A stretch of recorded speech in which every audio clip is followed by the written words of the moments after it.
kasih pada kesempatan ini.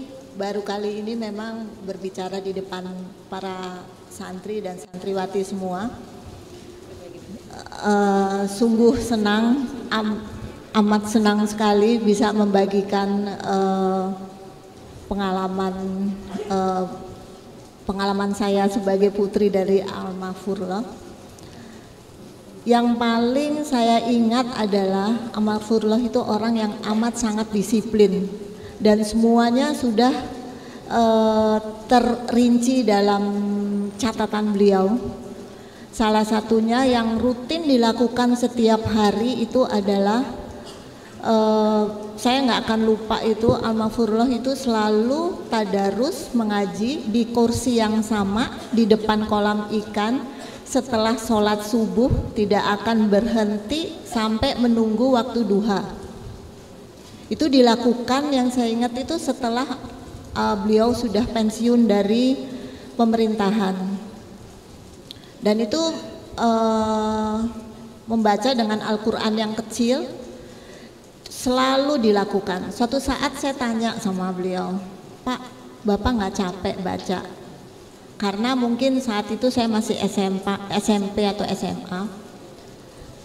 Beliau selalu mengatakan, nanti ya pada suatu saat kalau Ida, saya biasa dipanggil Ida, kalau Ida sudah besar baru tahu rasanya kalau tadarus itu seperti kayak orang ketagihan. Alhamdulillah sudah saya rasakan sekarang, dan saya yakin semua para santri dan santriwati itu merasakan bahwa dengan membaca Al-Quran secara rutin itu sebagai obat. Kalau kita mau ada masalah, mau nggak ada masalah, itu dengan sendirinya Allah akan memberikan jalan terbaik untuk kita semuanya. Dan satu lagi yang saya ingat sekali, Al-Maghfurullah itu menjadi anak yatim saat umur 2 tahun.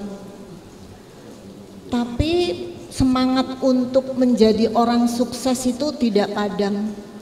Walaupun menjadi anak yatim dari seorang ibu yang mempunyai keterbatasan ekonomi, tapi tidak menjadikan surut niat dari Al-Maghfurullah untuk belajar. Apapun dilakukan, semuanya dilakukan karena beliau itu punya cita-cita untuk menjadi orang sukses, mau menunjukkan bahwa walaupun menjadi anak yatim tidak menjadikan patah semangat untuk menjadi orang sukses. Dan itu benar-benar dilakukan yaitu dengan belajar yang tidak berhenti. Dan satu hal yang amat sangat terasa sampai sekarang itu, hobi membacanya itu luar biasa.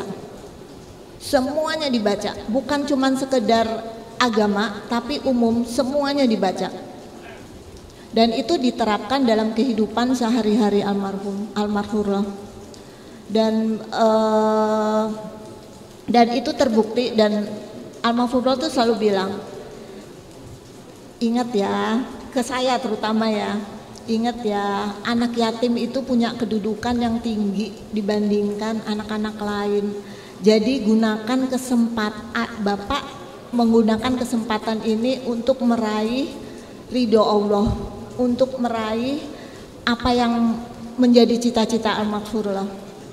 Dan itu terus dilakukan dengan tentunya dengan banyak hal lain, yaitu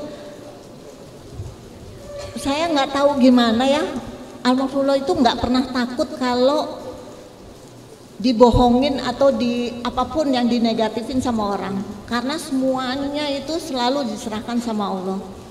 Amat